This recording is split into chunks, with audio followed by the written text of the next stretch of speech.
আসসালামু আলাইকুম, কি অবস্থা সবার? আলহামদুলিল্লাহ আমরা অনেক ভালো আছি। আপনারা কেমন আছেন? ইজানের বার্থডের ভিডিওর কিছু অংশ আপনাদের সাথে শেয়ার করছি। ইজানের বার্থডে উপলক্ষে আমরা সবাই অনেক বেশি এক্সাইটেড ছিলাম যে কীভাবে একটা ছোটো মানুষ তাকে বার্থডে কীভাবে করব না করব। আর আমার পাশাপাশি যেহেতু আমার ননদেরা থাকে, তারপরে আমার বোনেরা থাকে, তো যার কারণে সবাই একটু একটু করে প্ল্যান শুরু করছিলাম যে কীভাবে করা যায়। যেহেতু আমরা সবাই ঢাকাতে থাকি না, দেখা যায় যে আমার মা উনি বাড়িতে আছে, উনি এই মুহূর্তে আসতে পারছে না ইজানের বার্থডেতে। ইভেন আমার শ্বশুর শাশুড়ি, আমার ভাসুররা, সবাই ওনারা ওনাদের মতো বাড়িতে আছে। দেখা যায় যে আমরা খুব কম মানুষ ঢাকাতে আছি। এই কম মানুষের ভিতরে এখন কিছু করা নেই, সবাই তো আর একসাথে করা যাচ্ছিল না। তাই এই আর কি আমরাই যতটুকু সম্ভব করার চেষ্টা করছি এই আর কি। যাই হোক, ইজান অনেক বেশি এনজয় করছিল, এটা দেখে আমাদের অনেক ভালো লাগছিল। এই যে ইজানের পাপ্পার সাথে ইজান মাঝখানে একটু মন খারাপ করছিল, ড্রেস পরার সময় অনেক গরম লাগছিল, যার কারণে একটু মন খারাপ করছিল।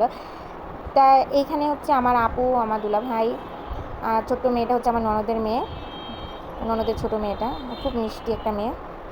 আর এই হচ্ছে ইজানের ছোটো আপু। ইজান ও ছোটো আপু বলতে পাগল, ও ছোটো আপুর সাথে থাকলে ওর আর কিচ্ছু লাগে না। আর এই যে এটা হচ্ছে আমার বড় ভাসুরের ছেলে, আমাদের বাড়ির বড় ছেলে, ইজানের ভাইয়া। আর ইজানের বাবাকে মোটামুটি সবাই চেনেন, যারা আমার ভিডিও দেখেন তারা ইজানের বাবাকে ভালোই চিনেন। এই যে ইজানের বাবা আর ইজানের পাপ্পা একসাথে। ইজানের পাপ্পা আবার ইজানের সাথে একটু খেলা করছে, এই জড়ি টড়ি দিয়ে। সে সবসময় এটা ছিঁড়ার চেষ্টা করছিল, পরে আবার ভাইয়া কী করছে, ওর মাথার উপরে দিয়ে দিয়ে একটু খেলা করছে ওর সাথে। ও খুব এনজয় করছে এটা। আর এই যে এটা হচ্ছে ইজানের বড় আপু। ইজানের বড় আপুকে সে আপা বলে ডাকে। যে ভাইয়া ইজানকে কেক খাওয়াই দিচ্ছে, আমি আবার কেকের উপরে মোমবাতিগুলো পড়ে গেছিলো, আমি আবার সেগুলো সরাই দিচ্ছিলাম। আমরা আসলে এখানে অনেকেই ছিলাম ক্যামেরার পিছনে, কিন্তু সবাই আসলে ভিডিওতে আসতে খুব একটা ইজি ফিল করছিলাম না। যাই হোক, সবাই ভালো থাকবেন, সুস্থ থাকবেন, আল্লাহ হাফেজ।